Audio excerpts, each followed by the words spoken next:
चालू हो गई।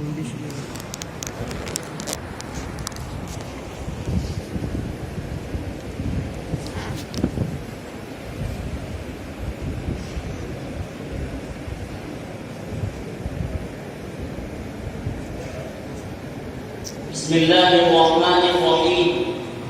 अल्हम्दुलिल्लाहिल्लज़ी ला इलाहा इल्लल्लाह वहदहु ला शरीका लह अहकम किताबह व जल्ला बिल हक़्क़ि ख़ताबह सुब्हानहु फत्तक़ अलसिनत अहलिल इस्लाम बिल बयान वल ख़ताबह वस्सलातु वस्सलामु अला सय्यिदिना मुहम्मदिन अब्दिल्लाहि व रसूलिहि अफ़्ज़ल मन सअदल मनाबिर أبلغ من صدع بالخطب والزواجر صلى الله عليه وعلى آله وأصحابه الذين كانوا قمما تقتفى في الدعوة والخطابة للأصائل والهواجر.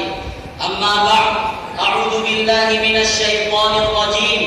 بسم الله الرحمن الرحيم. علمه البيان. وقال النبي المحترم صلى الله عليه وسلم: إن من البيان لسحرا. حضرة الضيف الكريم وأساتذتي الأجلاء وإخواني، يطيب لي أولا أن أحييكم بتحية الإسلام: السلام عليكم ورحمة الله وبركاته. مما يبعثنا على الفرح الجم والسرور البالغ أن نرى البشر يتلألأ على وجوهنا وترتسم آثارنا على ظهورنا وتتموج عواطف الحب والحماسة في صدورنا، فإنه قد رزقنا الله العليم القدير أن نعقد الحفلة السنوية السباقية للنادي الأدب العربي بين المساهمين الذين ظلوا يتدربون من منصته طول السنة على إلقاء الخطب العربية باللغة الفصحى، وذلك على مرأى ومسمع من المشرفين المكرمين ورعاية عن الأساتذة المحترمين. كما نرحب بكم ترحيبا حارا من أعماق القلوب وصميم الأفئدة على قدومكم الميمون. إخواني في الله، ليس عمل هذه الحفلة إلا أن تزود الطلاب بحظ وافر باللغة العربية وتنشط مواهبهم الفاترة وتوقظ الوعي الإسلامي في نفوسهم وتغرس حب اللغة العربية في قلوبهم وتهذب أفكارهم وتثقف ألسنتهم.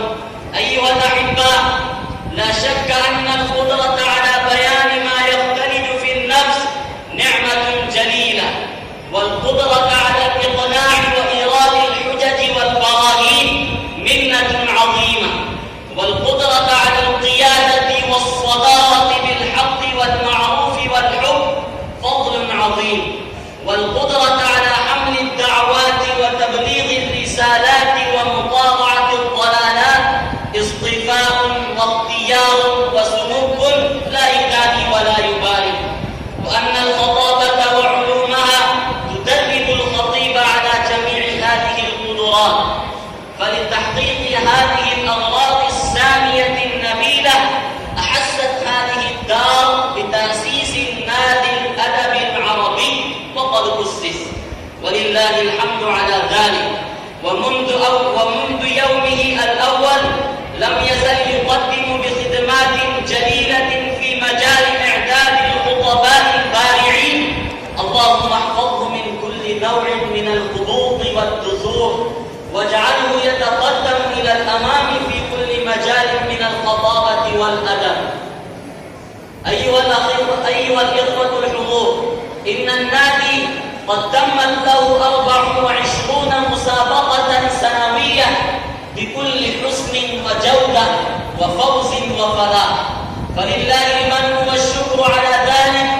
فاليوم أن النادي العربي يتشرف بالترحيب بكم بكل معاني المحبة والإعزاز والتقدير العميق على اجتماعكم في هذه الحفلة السنوية 25، ويفتخر بأن يقول لكم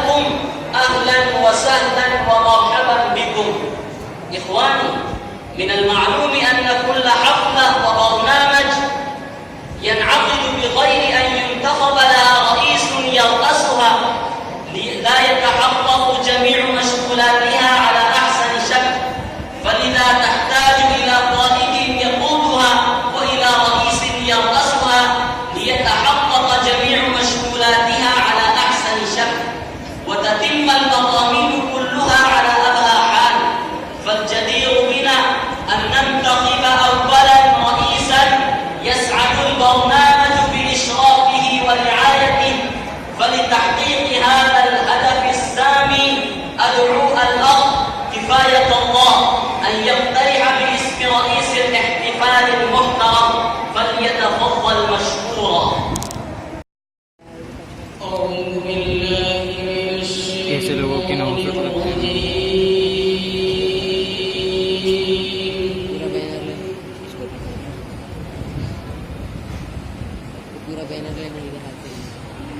ये लोग साइड पे بسم الله الرحمن الرحيم.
وكل شيء فصلناه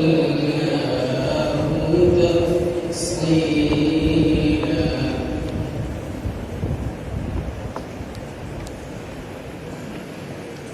وكل شيء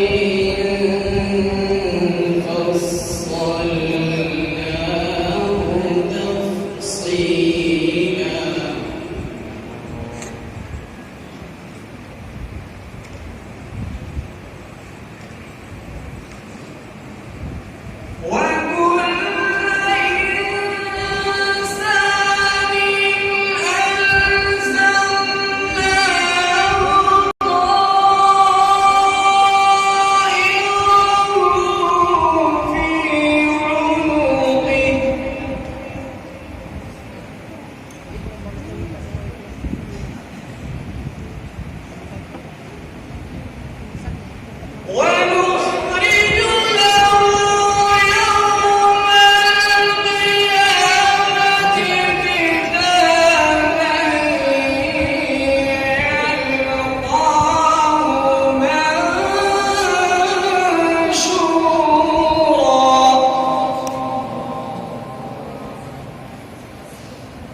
وقدوتنا لن ندع الغرب يدنسنا لن نرضى أبدا ذلتنا يا رسول الله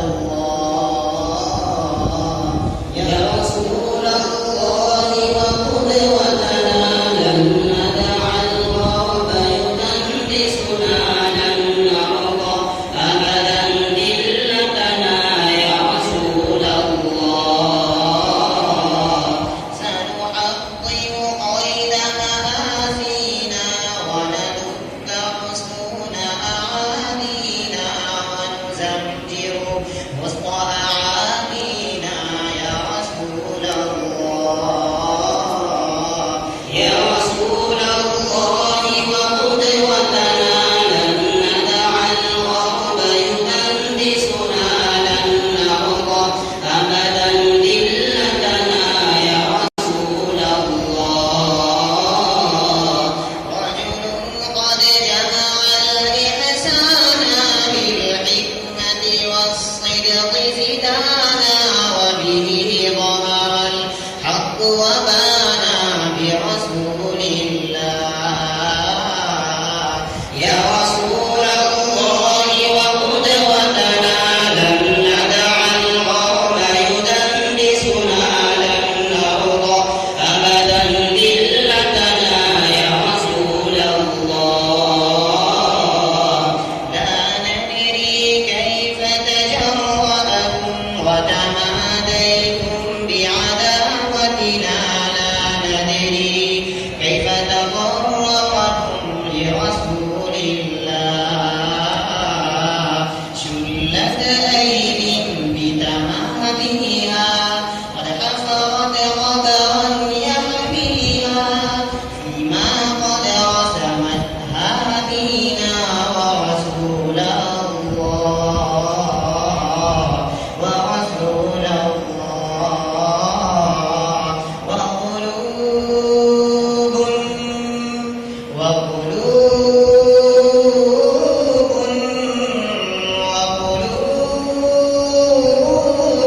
وقلوب أبدا لا تنسى وقلوب أبدا لا تنسى من أصلحها فغدت رصاصا من رمحا سيفا قوسا لرسول الله يا رسول الله وقدوتنا لن ندع الغرب يدنسنا لن نرضى أبدا ذلتنا يا رسول الله يا غرب اعتبر بماضينا كم دسنا رؤوس أعادينا وسنمضي اليوم كماضينا لرسول الله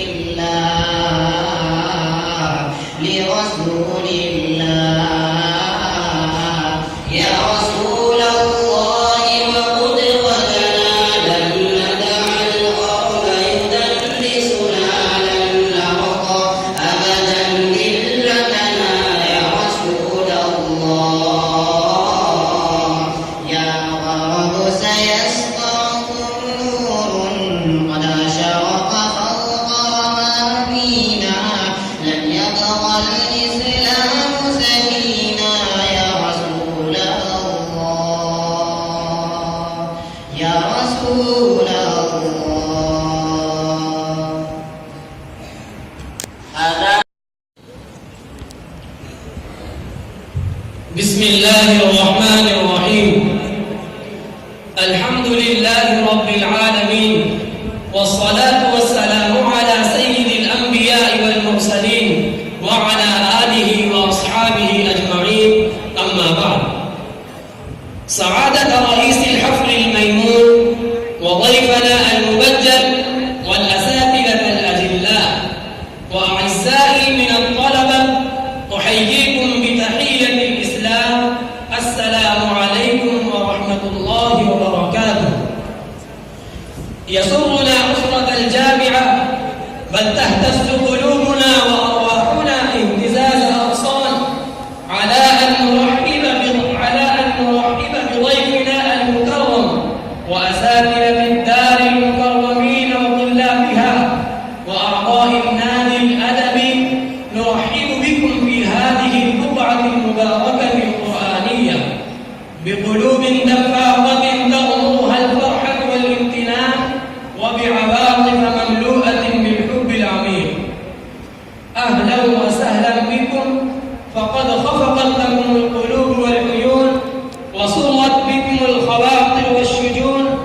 فقد حللتم أهلا ورضيتم سهلا وشرفتم بتواجدكم حفلا ونرحب بكم ترحاب الإخوان ونتمنى لكم طيب الإقامة في المكان.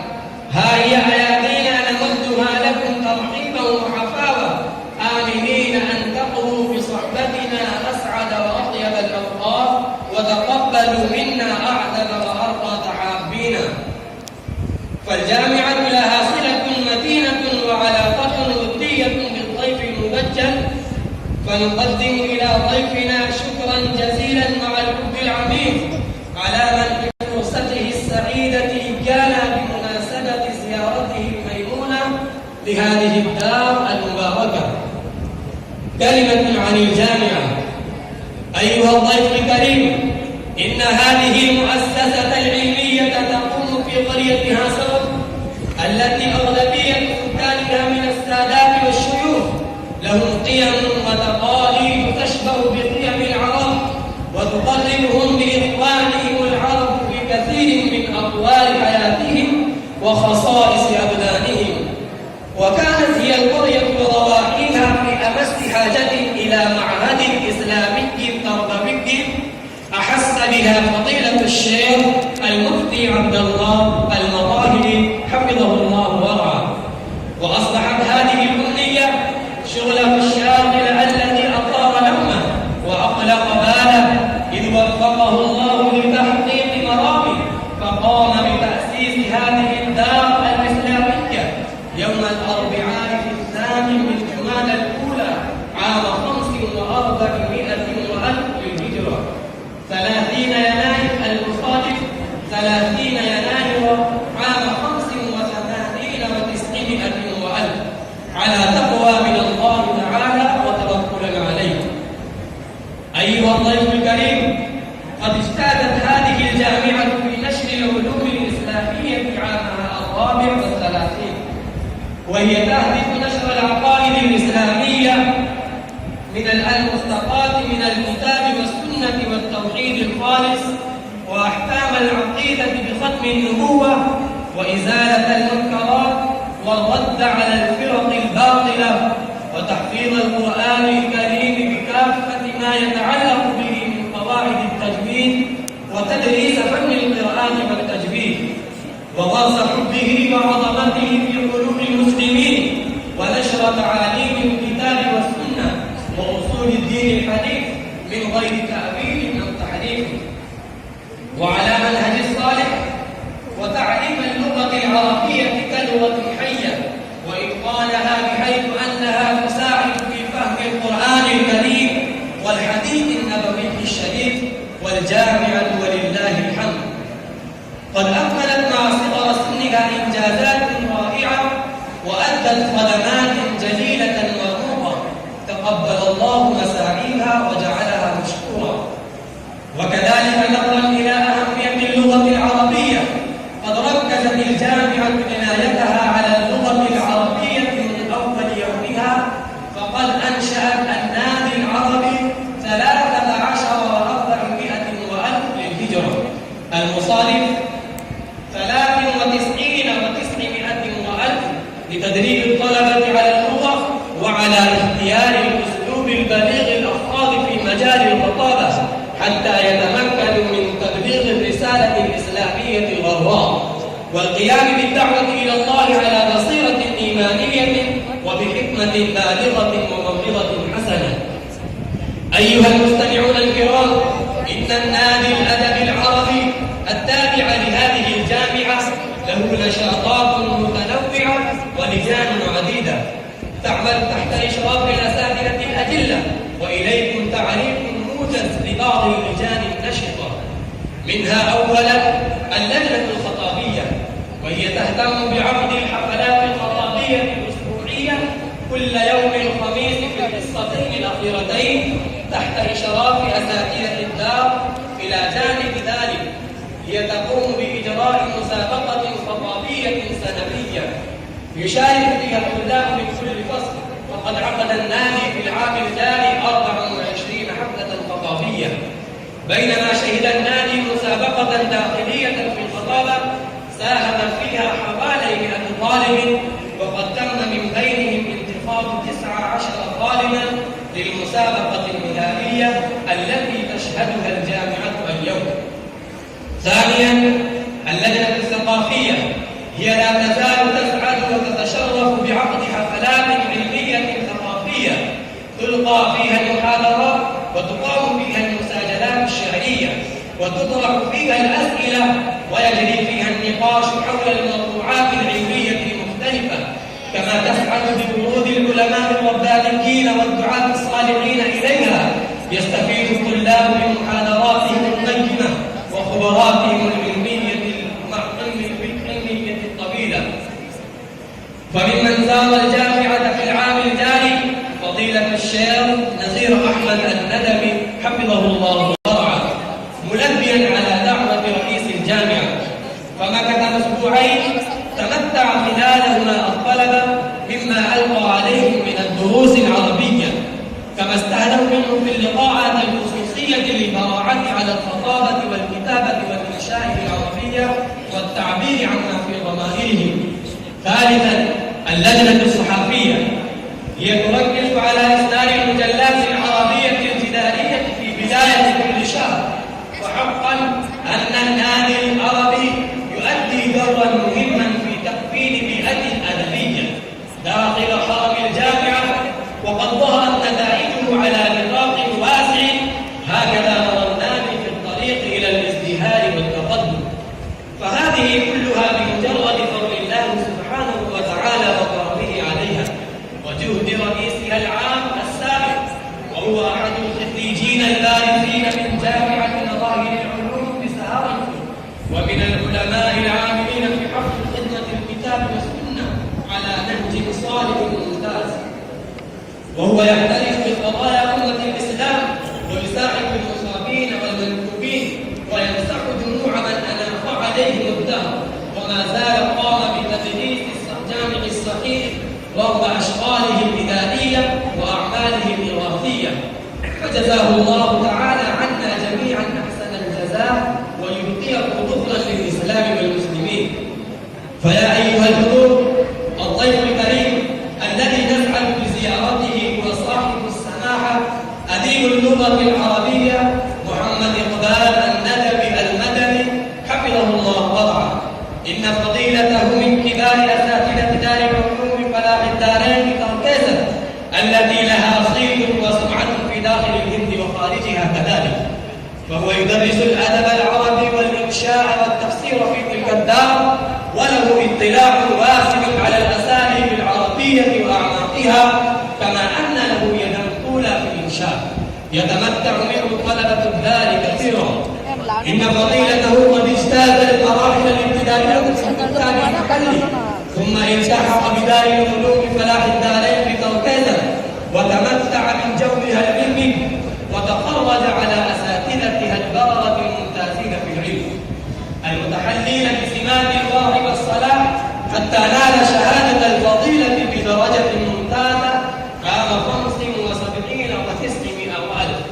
فإثر تخرجه في فلاح الدارين التحق بكلية اللغة العربية وآلافها التابعة لندوة العلماء، ومكث فيها مدة 2 استفاد خلالهما من أساتذته البررة ومكتبتها الزاخرة، حتى نال منها شهادة الأدب العربي عام 72 و900 وألف.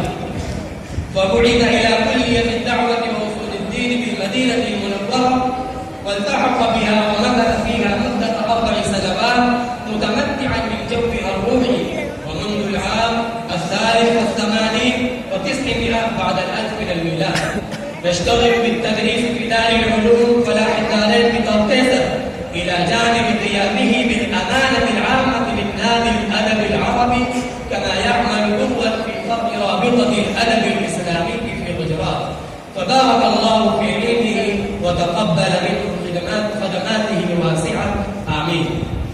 وختاما نشكر صاحب الفضيلة على استجابته لدعوتنا المتواضعة، ونحن نشكركم على هذه المنة، نعتذر إليكم من التقصير في القيام بواجب التكريم والحفاوة، كما يليق بمكانتكم السامية وعظيم مرتبتكم وسمو بشأنكم وتفضلوا منا بقبول أسمى عواطف الإجلال والتكريم. والسلام عليكم ورحمة الله وبركاته. الحمد لله على كل حال، ونعوذ به من أحوال أهل الضلال، ونسأله العفو والعافية والمعافاة الدائمة في الحال والمال والمآل، ونعوذ به من فتنة المحيا والممات، وفتنة المسيح الدجال، وخروج النساء عن طاعة الرجال. نحمده تعالى وهو الكبير المتعال، ونشكره عز وجل على نعمه، والله يحفظها علينا من الزوال. ونشهد أن لا إله إلا الله وحده لا شريك له، عالم السر والجهر، وبيده الخلق والأمر. ونشهد أن سيدنا محمدا عبده ورسوله، المؤيد بالنصر والمخبر بمغيبات الدهر. اللهم فصل وسلم على سيدنا محمد المبعوث بين يدي الساعة، وصاحب الحوض والشفاعة، وأفضل من دعا إلى الخير أتباعه، فله السمع والطاعة. صلى الله وسلم عليه وعلى آله وأصحابه وأهل السنة والجماعة، صلاة وسلاما دائمين بدوام الأيام والليالي. أيها الناس، بادروا بالأعمال فتنا كقطع الليل المظلم، يصبح الرجل مؤمنا ويمسي كافرا. واعتصموا بحبل الله جميعا ولا تفرقوا فيفرق الله قلوبكم، وتمسكوا بالقرآن باطنا وظاهرا، وأطيعوه ناهيا وآمرا، ولا يفتنكم الذين كفروا عن الإيمان فيبيع أحدكم دينه بعرض من الدنيا قليل فيصبح خاسرا. ولا تكونوا من الذين اتخذوا دينهم هزوا ولعبا وغرتهم الحياة الدنيا، حتى صار عالمهم فاجرا وعابدهم ماكرا، يعبدون الهوى ويتبعون الغوى ويهجرون السواد. ومن أضل ممن اتخذ إلهه هواه، وأضله الله على علمه، وختم على سمعه وقلبه، وجعل على بصره غشاوة، فحرم ما أحله الله وحلل ما حرمه الله معاندا ومكابرا. واعلموا أنكم إلى الله صائرون، وبين يديه مسؤولون عما كنتم تعملون، وكفى بالموت واعدا وزاجرا. وسكنتم في مساكن الذين ظلموا أنفسهم، وتبين لكم كيف فعلنا بهم وضربنا لكم الأمثال. يا أهل الإيمان، في آخر الزمان يستخف بالقرآن، ويتهاون الناس بالأديان، فيطيعون الشيطان ويعصون ربهم الطغيان، وتستيقظ الفتنة ويعم الامتحان، ويتكلم الجاهل ويسكت العالم، ويظهر الباطل للعيان والناس له الأعوان، ويخفض صوت الحق ولا ينطق به لسان، وتصرف عنه القلوب وتصم دونه الآذان، وتحل المزامير والعيدان محل التلاوة والأذان، وتتحكم النسوان في ذوي العمائم والتيجان. وذلك يوم يتشبه الرجال بالنساء، وتتشبه النساء بالرجال. يا عباد الله، ليست الفتنة أن تصاب في نفسك أو مالك أو أهلك أو البنين، وإنما الفتنة التي يستعاذ بالله منها هي المصيبة في الدين، وأعظمها أن يحل الشك محل اليقين، وأن يخرج الأمر من يد الصالحين، فيصبح المنكر معروفا والمعروف منكرا، ويستبد بالأمر أهل الظلم من العلماء والسلاطين. ومن أعان ظالما بباطل ليدحض به حقا فقد برئ من ذمة الله وذمة المرسلين. وفي الحديث عن الصادق الأمين: إذا عظمت أمتي الدنيا نزعت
وجاهدوا في الله حق جهاده هو اجتباكم وما جعل عليكم في الدين من حرج ملة أبيكم إبراهيم هو سماكم المسلمين. صدق الله العظيم.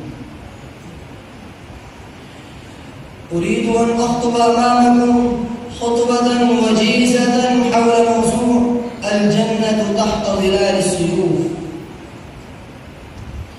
إخواني الكرام، كان رسولنا صلى الله عليه وسلم يحب الجهاد في سبيل الله حبا زائدا، كما كان شأنه في جميع الأمور الدينية.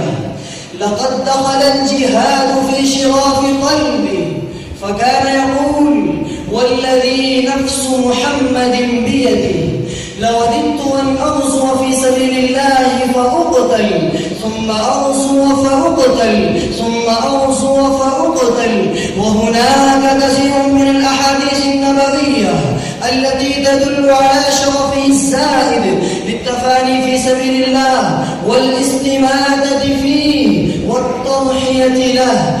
والحق أن حب لقاء الله هو أسهل طريق يوصل صاحبه إلى الله سبحانه وتعالى، وهو أيسر جسر يوصل الحبيب إلى الحبيب. ولكن إخواني، أين نحن الآن منهم؟ أمرنا رسول الله صلى الله عليه وسلم أن نستظل بظلال السيوف ونلتمس هناك جنتنا، فيا أسفا علينا ثم يا أسفا علينا. إننا نحن المسلمين اليوم فردا وجماعة نسعى إلى حزب الشيطان لينقذونا من العذاب الأليم ويخرجنا من التاسعة إلى السعادة، وهكذا نتورط في مكائد الباطل بصفة دائمة مستمرة، ثم نتمنى أن نعيش في أكنافهم آمنين مطمئنين ونحسبها جنة.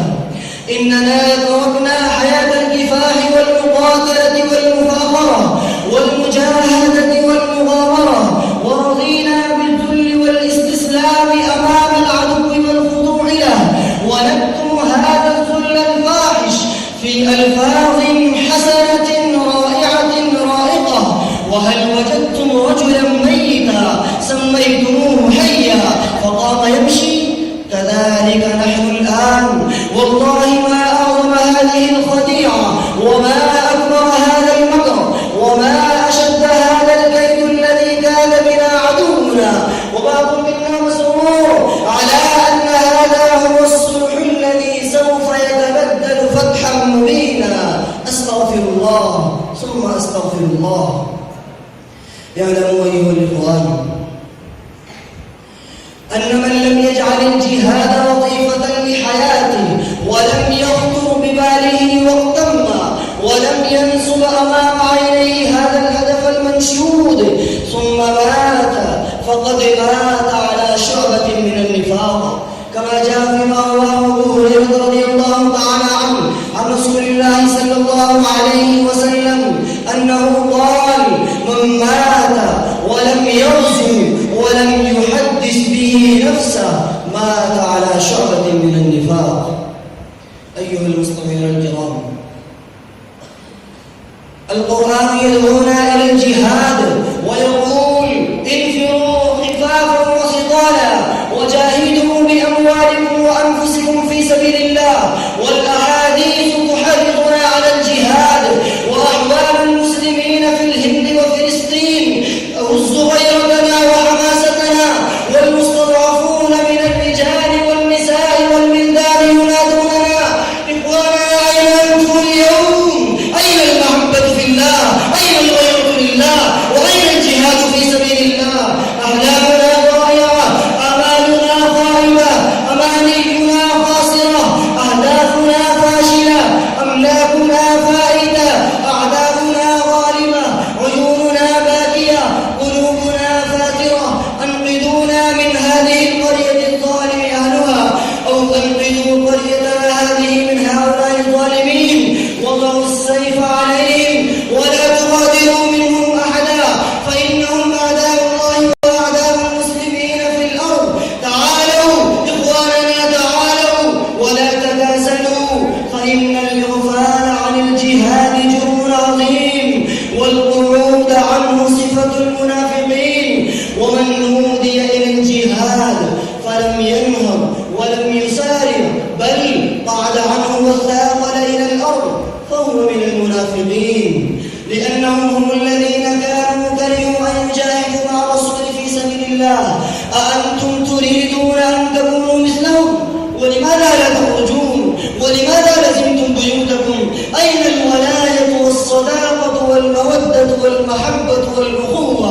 ومن أين يأتي نصر الله؟ إخواني الكرام، لا نزال نسمع هذه الهتافات والصراخات ونحن منغمسون في لذات الدنيا ومستغرقون في زخارفها، نلعب ونلهو ونفكر ونتمتع، فإنا لله وإنا إليه راجعون. فهل من مجيب وهل من مغيث؟ جعلنا الله من المجاهدين الذين تجرعوا كأس الشهادة في سبيل الله ونالوا تذكرة الجنة، وبعثنا مع النبيين والصديقين والشهداء والصالحين، وحسن أولئك رفيقا. وآخر دعوانا الحمد لله رب العالمين.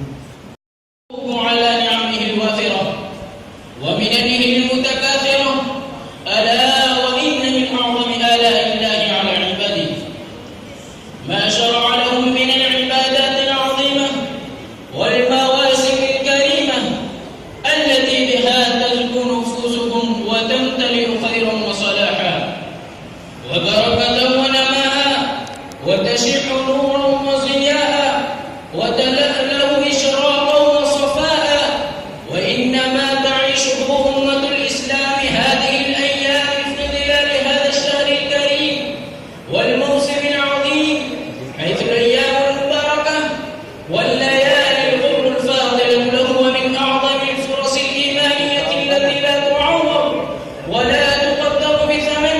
كيف لا والمسلمون يعيشون فيه مع القرآن ويبتغون فيه الرحمة والمغفرة والرضوان والفوز بالجنان والعتق من النيران، ويتعرضون فيه لنفحات الملك الديان. حقا إن هذا الشهر الكريم ميدان خير وتقى وصلاح وهدى، يستبق في ساحته المؤمنون ويتنافس في إدراك فضله المتنافسون. ولكن هل يعي المسلمون مآثر هذا الشهر الكريم؟ وهل يعرفون حكمه وأسراره وفضائله وآثاره؟ وهل يلتزمون منهجه السليم وطريقه القويم؟ وهل يطبقون ويعملون بما من أجله شرع الصيام؟ أو أن كثيرا منهم جهل حكمة تشريعه وتناسى آثاره الخيرة وسننه النيرة، واكتفى من الصيام بحبس نفسه عن الطعام والشراب والمفطرات الحسية فحسب. أيها الإخوة المؤمنون، إن أمة الإسلام بحاجة ماسة إلى أن يستدعي أبناؤها معاني المحاسبة والتدبر والتقويم والتفكر الذي يبرزها هذا الشهر الكريم، الذي يمثل جامعة للخير والبر ومدرسة للحلم والصبر ومنارة للإيمان والتقوى وحصنا من الفتن والأدواء وغذاء للأرواح وبلسما للجراح وتابعا للشهوات والغرائز وشاحذا للهمم والغرائم وجاليا لسخائم النفوس وأمراض القلوب وطريقا لتآلف الأمة وتراحم أبنائها وتعاونهم، فهو بحق نبيع المؤمنين وغنيمة الصالحين وفرصة العصاة المذنبين. به تتذكر أمة الإسلام مجدها الخالد وعزها الثابت وماضيها المشرق وانتصاراتها الباهرة، فيحفز ذلك الهمم ويسطل المشاعر والأحاسيس، ليقف كل مسلم موقف جد محاسبا لنفسه. هل تنبه في هذا الشهر الكريم من غفلته واستيقظ من رقدته، أو أن حاله في هذا الشهر الكريم من غفلته تأسره المعاصي وتلهيه سكرة الهوى وطول الأمل؟ معشر الإخوة الصائمين، إن الأخطاء المتفشية في واقع الصائمين لجديرة بالمعالجة وتشخيص أسبابها التي يجمعها قلة البصيرة في دين الله. إن لم يقبل على الله من شغلته عن دينه دنياه فمتى يقبل؟ إن لم ينتفع شباب المسلمين من هذه المواسم العظيمة صلاحا وإصلاحا فمتى ينتفع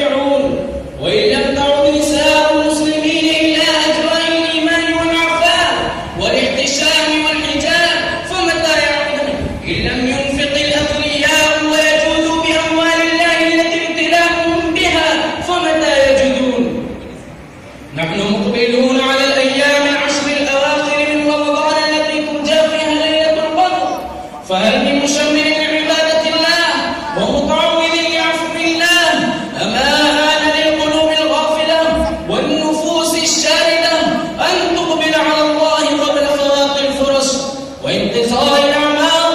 كلنا ولا شك ينشد رفعة الدرجات وتكفير السيئات والفوز بالجنات. إذن فهذه مواسم المتاجرة مع رب الأرض والسماوات، فيا باقي الخير أقبل ويا باقي الشر أقصر. يا إخوة الإسلام، أمة الصيام والقيام، في شهر رمضان المبارك تحقق في تاريخ هذه الأمة حدث عظيم وحصل فتح مبين، حدث غير مجرى التاريخ. أتدرون ما هذا الحدث؟ إنه اليوم الذي نصر الله فيه الإسلام وأهله وأذل الشرك وأهله. إنه يوم الفرقان الذي فرق الله فيه بين الحق والباطل في غزوة بدر الكبرى، حين انتصر المسلمون وهم قلة في العدد زعاف في العدد على جحافل الكفر وفلول الشرك. وما ذاك إلا لأنهم نصروا دين الله فنصرهم الله وحقق لهم وعده، ولينصرن الله من ينصره وكان حقا علينا نصر المؤمنين. أخيرا أدعو الله تبارك وتعالى أن يجعلنا من المقبلين على الخير ومن القاصرين عن الشر. بارك الله لنا ولكم في القرآن العظيم ونفعنا وإياكم بالآيات والذكر الحكيم، إنه تعالى جواد كريم ملك بر رؤوف رحيم. رسوله الكريم. أما بعد، فأعوذ بالله من الشيطان الرجيم. بسم الله الرحمن الرحيم.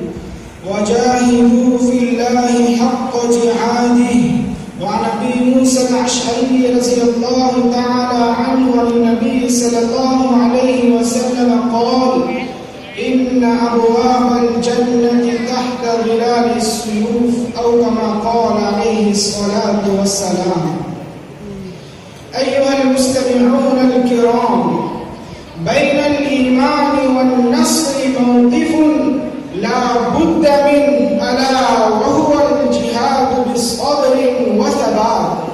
فالمؤمن يلقي بنفسه في مواجهة الباطل والعدوان ومقارعة الشر والطغيان، لا يدخر جهدا في مفخرة ولا يظن بقوة ومقدرة، لأنه لإعلاء كلمة الله يقاتل، وفي سبيل الله يجاهد ويناضل، وبالاعتماد على نصر الله يجول، وبوعد الله بنصره يسول. أما العدو الغادر المغرور بباطله فإنه سيندهر بجحافله مهما أوتي من وسائل القوة ونفوذ السلطان، لأن جنده وأعوانه من أولياء الشيطان يعدهم ويمنيهم، وما يعدهم الشيطان إلا غرورا. أما المؤمنون فيرفعون راية الحق والإيمان بالله لإقرار شريعته وأداء أمانته، معتمدين عليه من أجل نصره وحمايته. قال الله تعالى: فقاتلوا أولياء الشيطان إن كيد الشيطان كان ضعيفا. إن موقف المؤمنين في معترك الجهاد موقف الشرف والإباء، موقف العزيمة والمضاء، موقف التضحية والشمم، موقف العزة والكرم. تشتد الأزمات أمامهم فلا يضعنون، وتتفاقم أهوال الصراع فلا يجبنون، ويبطئ النصر عليهم فلا يبأسون، بل يزيدهم الله بذلك إيمانا واطمئنانا بأن مع العسر يسرا وأن مع الصبر نصرا. والجهاد سبيل العز والأمان، سبيل الهدوء والاطمئنان، والموقف الحاسم في تقرير مصير الأمة وفي تحقيق وعد الله بقوله: ولقد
وإن انتقام الله من المعتدين الآثمين الظالمين الغاشمين قد يكون هزيمة في قتال أو إتلافا للأموال أو قضاء على الآمال أو عذابا من رب السماء أو تسليطا للأوباء أو شدة في البلاء.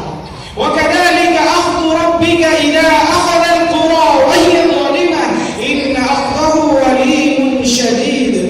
إن الاعتبار في عاقبة الظلم والظالمين ما كان للطاغية فرعون الذي كان يذبح أبناء بني إسرائيل ويستحيي نساءهم ويتحدى إرادة الله. قال الله تعالى إن فرعون علا في الأرض وجعل أهلها شيعا يستضعف طائفة منهم يذبح أبناءهم ويستحيي نساءهم إنه كان من المفسدين فأغرقه الله وجنوده وقوض أركان دولته وأزال معالم سطوته فكان من الهالكين. أيها المستمعون الكرام، إن الأعداء الأئداء الذين قتلوا الأبرياء وشردوا الأطفال والرجال والنساء واستولوا على الديار بالتقدير والتفضيل والتمثيل والتشريع هم كالوحوش الضارية والسباع الكاسرة لا يعرفون للإنسانية معنى ولا للرحمة مغزى. والمؤمن الحق الذي يرى هذا العمل الشاحن في إخوانه المسلمين في كل بقعة مسلمة من بقاع العالم وفي كل بلد إسلامي من بلاد الدنيا بواجبه أن يقوم ويجاهد ويقاتل ويناضل بصمود وعناد وعزم ووضع يصارع الخطوب والأهوال ويخوض غمرات القتال ولو تفجر الجو نارا وانكفأت الأرض دمارا فلا شك أنه سيكون المنصور المظفر والعدو أمامه ينخذل ويتطهر بضرباته القاسية التي تبدد جموعه وتفري ضلوعه وتهدم ربوعه فيتفرق أجزاء ويتبعثر أشلاء حتى يذوب طغيانه ويزول عنفوانه ويتلاشى تهديده ويبور وعيده. أيها المستمعون الكرام، إن الظلم لا يدوم لا هو ولا أهله فدولة الظلم ساعة ودولة العدل إلى قيام الساعة. وعن معاذ بن جبل رضي الله تعالى عنه للنبي صلى الله عليه وسلم قال: من قاتل في سبيل الله فواق ناقته وجبت له الجنة. وفقنا الله للعمل بهداه وللجهاد في سبيله إنه نعم المجيب. وآخر دعوانا الحمد لله رب العالمين. محمد خير من نطق بالصواب وأفضل من أوتي الحكمة وفصل الخطاب وعلى آله الأطهار وصحابته الأخيار. أما بعد، فأعوذ بالله من الشيطان الرجيم. بسم الله الرحمن الرحيم. أمن خلق السماوات والأرض وأنزل لكم من السماء ماء فأنبتنا به حدائق ذات بهجة ما كان لكم أن تنبتوا شجرها أإله مع الله لا إله إلا الله. أيها العباد، من الذي تنزه عن الأزداد والأنداد والبدراء والأشباه، ومن الذي خضعت له الرقاب وتطأطأت له الرؤوس وسبحت بحمده الأفواه واطمأنت بذكره القلوب؟ ألا إنما هو الله الذي رفع السماء وبسط الأرض ونصب الجبال وأجرى المياه، فالق الحب والنوى ومخرج الحي من الميت ومخرج الميت من الحي ومحيي الأرض بعد موتها، فتبارك الله. أمن خلق السماوات والأرض وأنزل لكم من السماء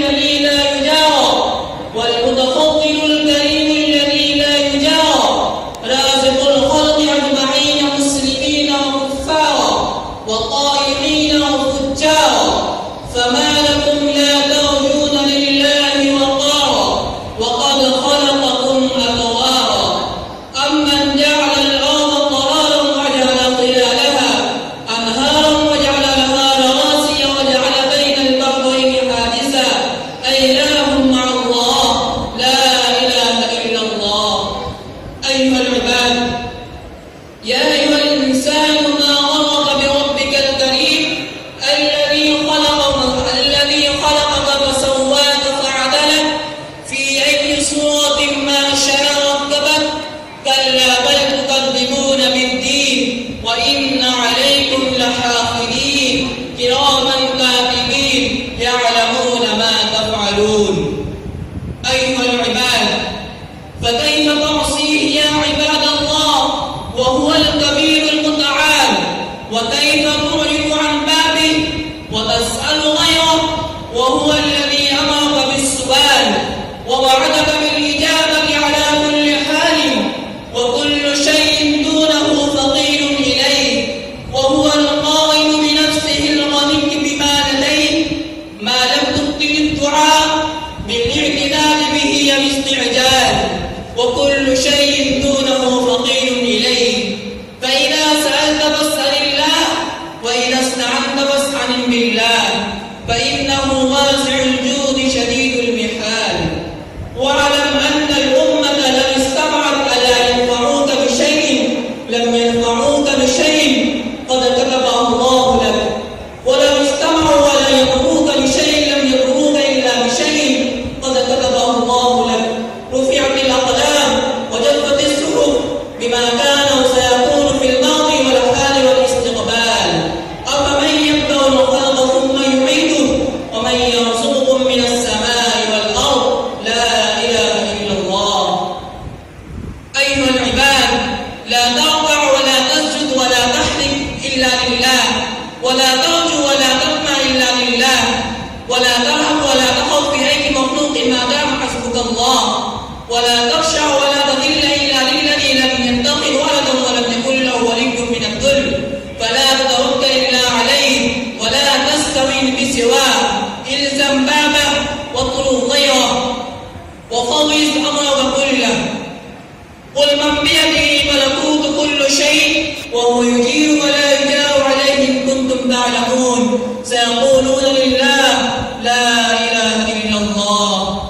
قال رسول الله صلى الله عليه وسلم: أمرت أن أقاتل الناس حتى يشهدوا أن لا إله إلا الله وأن محمدا رسول الله ويقيموا الصلاة ويؤتوا الزكاة، فإذا فعلوا ذلك عصموا مني دماءهم وأموالهم إلا بحق الإسلام وحسابهم على الله تعالى لا إله إلا الله. أكتفي بهذه الكلمات وآخر دعوانا الحمد لله رب العالمين.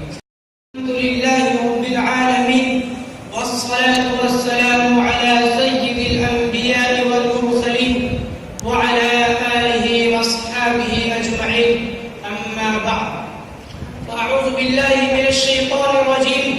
بسم الله الرحمن الرحيم. وما أرسلنا من رسول إلا بلسان قومه. وقال ابن عباس رضي الله تعالى عنهما: ما أرسل الله جل وعز من نبي إلا بلسان قومه، فبعث الله تعالى محمد صلى الله عليه وسلم بلسان العرب. رئيسي حفلة خطابية والزملاء في الدروس والطلبة الأحبة، إني أود أن ألقي أمامكم خطبة وجيزة باللغة العربية السهلة السلسة، فأرجو منكم أن تستمعوا خطبتي بالوقار والسكينة وتشجعوني على عملي هذا. إخوتي في الله، فقد خلق الله تعالى خلقه فجعل أكرمه من بني آدم. قال الله تعالى: ولقد كرمنا بني آدم. وتفرد بخلق نعم عديدة فجعل منح الإنسان قابلية التعبير والبيان. قال الله تعالى: خلق الإنسان وعلمه البيان. فجعل الله تعالى أفضل أنواع البيان وهو اللسان العربي.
الخطباء السابقون الأولون من العرب يستخدمون هذه اللغة لأغراض نبيلة وأهداف بناءة من إعلاء كلمة الإسلام وخدمة الكتاب والسنة ونصرة المسلمين والرسولين.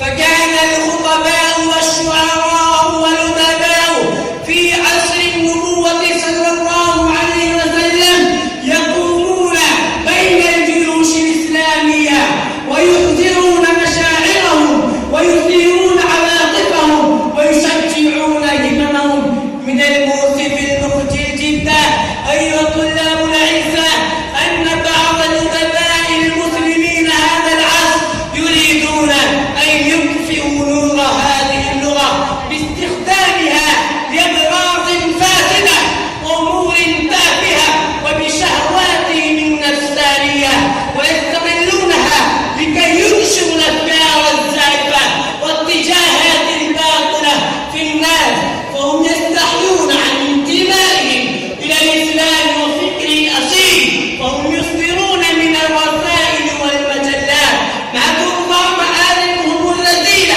ورغباتهم الخسيسة ومن شهواتهم النفسانية وتقوي آراءهم السامة.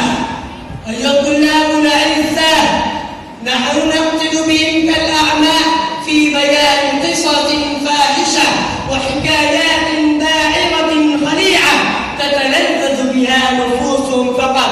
قال الإمام الغزالي: لا بد من علم اللغة لأن مأخذ الشرع ألفاظ عربي وينبغي أن يشتغل بفهم كلام العرب، لا يكفي الرجوع إلى الكتب فإنها لا تدل إلا على الألفاظ، وأما المعاني المفهومة من سياقها وترتيبها لا تفهم إلا بها. أنا أكتفي خطبتي بهذه الكلمات لقلة الوقت، وآخر دعوانا أن الحمد لله رب العالمين. نحمده ونستعينه ونستغفره ونؤمن به ونتوكل عليه ونعوذ بالله من شرور أنفسنا ومن سيئات أعمالنا. من يهده الله فلا مضل له ومن يضلله فلا هادي له، ونشهد أن لا إله إلا الله وحده لا شريك له، نصر عبده وأعز جنده وهزم الأحزاب وحده. ونشهد أن نبينا محمدا عبد الله ورسوله، بلغ الرسالة وأدى الأمانة ونصح الأمة وكشف بإذن ربه الغمة، وجاهد في الله حق جهاده بنفسه وسنانه وماله ولسانه، صلى الله عليه وعلى آله وأصحابه وأزواجه وذرياته، وبارك وسلم تسليما كثيرا كثيرا. أما بعد، فقد قال الله تبارك وتعالى في كلامه المجيد والفرقان الحميد: فأعوذ بالله من الشيطان الرجيم، بسم الله الرحمن الرحيم: والله غالب على أمره ولكن أكثر الناس لا يعلمون. أيها المسلمون، من منطلق الأخوة الإسلامية وحرصا على ترسيخ مفهوم المؤاخاة بين بني الإسلام وشعورا بماسي أمتنا الإسلامية واهتماما بقضايا المسلمين، ليكون المسلم على بينة من أحوال إخوانه في العقيدة، واطلاعا على صفحة دامية وسلسلة شائكة من حلقات العداء للإسلام وأهله، الذي لا زال مستعر القوى متصل الحلقات آخذا بعضه بزمام بعض، ولن نعدم بحول الله عز وجل آذانا صاغية وعقولا واعية وقلوبا رحيمة وأفئدة يشتعل فيها فتيل الحمية الإسلامية والغيرة على حرمات المسلمين المنتهكة، فيكون من جراء ذلك الخير للبلاد والعباد. لذلك كله أستسلم أنتقل بكم نقلة شعورية من مهبط الوحي ومنبع الرسالة، حيث تنعمون بالأمن لتحسوا بمدى نعمة الله عليكم إلى هناك. وما أدراك ما هناك؟ بلاد تقع في أقصى القارة الهندية، تمثل واديا بمثابة وردة مفتحة على سفوح جبال الهيمالايا، وتعد من أجمل بلاد العالم، إذ تبدو قطعة من الجمال الطبيعي الخلاب، تحيط بها الحدائق والغابات، وتفترقها الأنهار والبحيرات، وتتلألأ بها الثلوج الناصعة فوق قمم جبالها الشاهقة، وتكسوها الخضرة البديعة. لكن معالم هذا المشهد الأفضل اختفت، وملامحه المشهورة تغيرت، وتبدلت فرحتها أتراحا، وبهجتها جراحا، وانقلبت سراءها ضراء. كانت بالأمس وردة ضاحكة، ولكنها اليوم تذرف الدموع باكية. وكيف لا تبكي؟ وكيف لا يحق لنا معها البكاء؟ وقد قتل رجالها، وعذب شبابها، ورميت نساؤها، وانتهكت أعراضها، وأحرقت أنعامها، وهدمت منازلها ومساجدها، وقد ارتفعت نظارتها، وتحولت ميدانا للتعسف والظلم والوحشية. يتولى كبر ذلك حثالة من أسافل البشر، يكفي من قصتهم أنهم يعبدون البقر من حقد أعمى لكل ما يمت إلى الإسلام بصلة. ولكن لماذا؟ والجواب: وما نقموا منهم إلا أن يؤمنوا بالله العزيز الحميد. لذلك كله يرعاكم الله، لا شك أنكم أدركتم بلاد المأسى.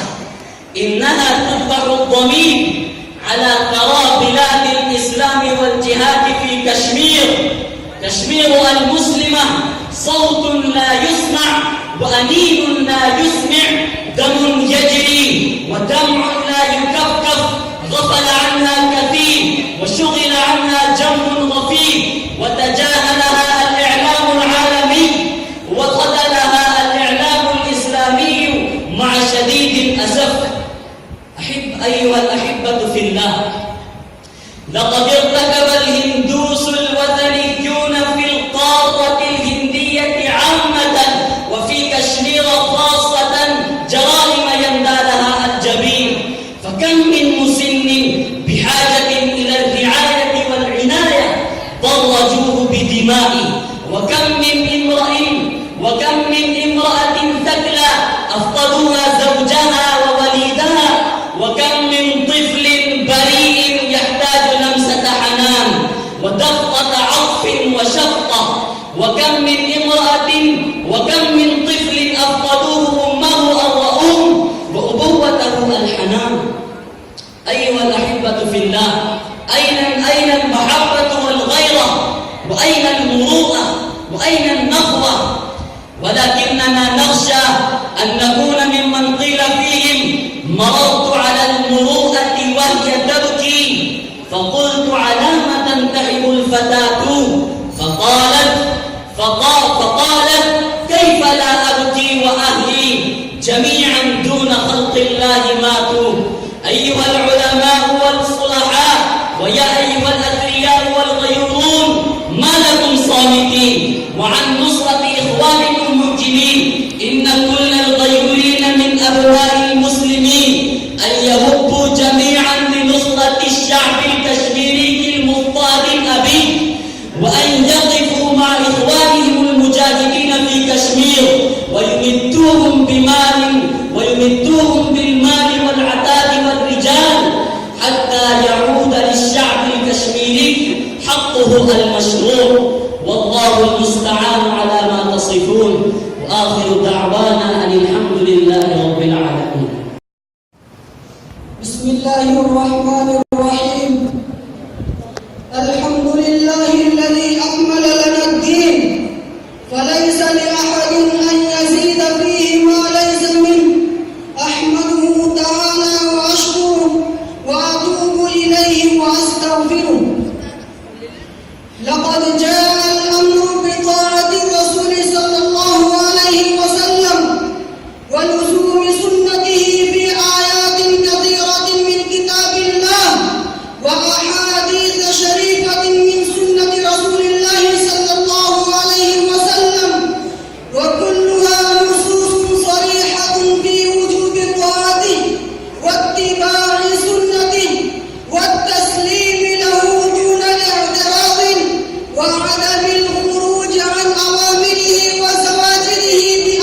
وتخصيص ليلة من ليالي هذا الشهر بالاحتفالات خلق وهما لتضارب أقوال المؤرخين في تحديد يوم ميلاده عليه الصلاة والسلام. ومن حدد ليلة بعينها للاحتفال فعليه الدليل وليس ثمة دليل. ولعلماء الإسلام المعروفين باتباع السنة قديما وحديثا مؤلفات وأقوال كثيرة في إنكار هذه الاحتفالات. فاتقوا الله يا أمة الإسلام، إلى متى التخبط في مثل هذه الترهات وفي مثل هذه الضلالات؟ إلى متى الإحداث في دين الله والتغيير؟ أين الغيرة على عقيدة التوحيد؟ أين الرغبة في التمسك بسنة المصطفى صلى الله عليه وسلم؟ إنا لله وإنا إليه راجعون. إن الإسلام بدأ غريبا وسيعود غريبا كما بدأ، فطوبى للغرباء والله المستعان وإليه المشتكى، ولا حول ولا قوة إلا بالله العزيز الحكيم. أكتفي بهذه الكلمات وآخر دعوانا الحمد لله رب العالمين. الحمد لله رب العالمين، والصلاة والسلام على الصفوة المختارة سيدنا وإمامنا وحبيبنا وسندنا محمد صلى الله عليه وسلم، صلاة وتسليما دائما أبدا. أما بعد، فأعوذ بالله من الشيطان الرجيم. بسم الله الرحمن الرحيم. واعتصموا بحبل الله جميعا ولا تفرقوا. صدق الله العظيم.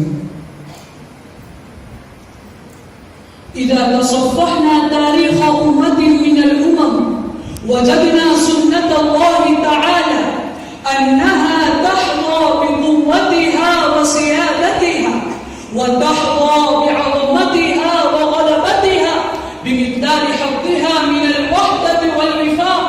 وما أهلك الله قوما إلا بعدما رزقوا بالافتراق وابتلوا بالشقاق فأورثهم ذلا طويلا وعذابا وبيلا ثم فناء سرمديا.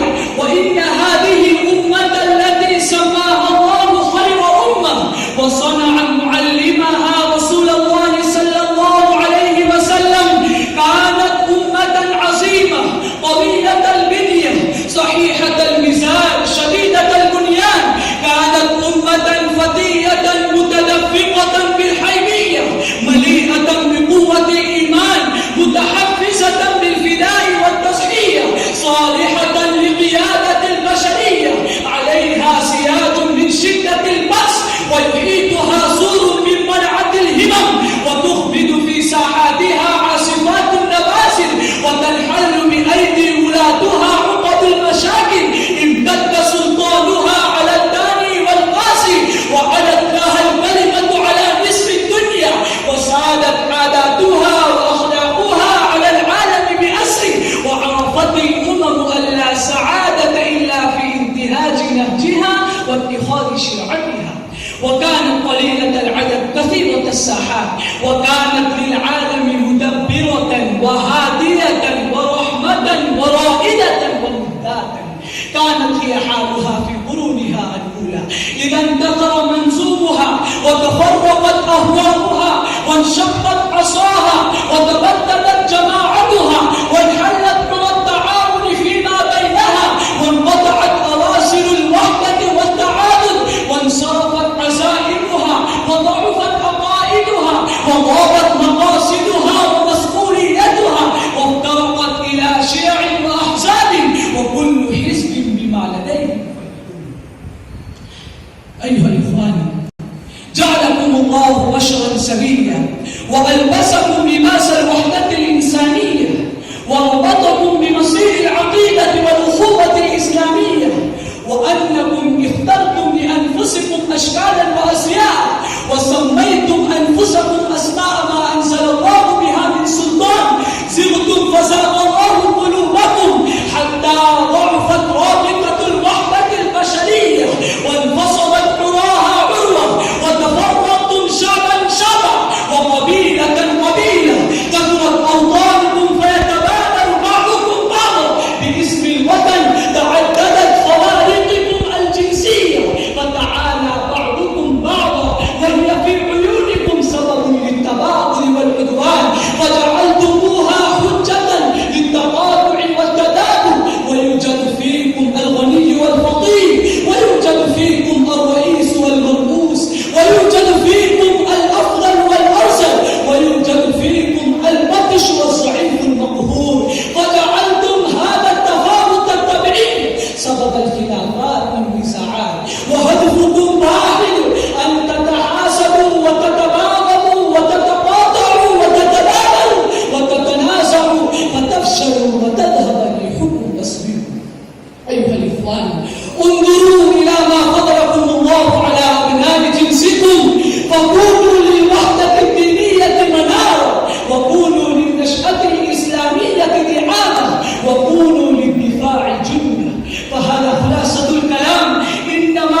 ونسيان عن الآخرة والاستغراب في الدنيا وسطحية التفكير في الحياة وتصورات ضيقة مشبهة للقيم. وزاد هذه الغفلة طغيان المادة والتقليد الأعمى للحضارة والفلسفة الغربية وسيطرتها على العقول والقلوب ومهارج الحياة، وبالإضافة إلى ذلك جهل فاشل في المسلمين وابتعاد عن الإسلام وغلبة النفعية الذاتية. قال الله تبارك وتعالى في القرآن المجيد والفرقان الحميد: واعتصموا بحبل الله جميعا ولا تفرقوا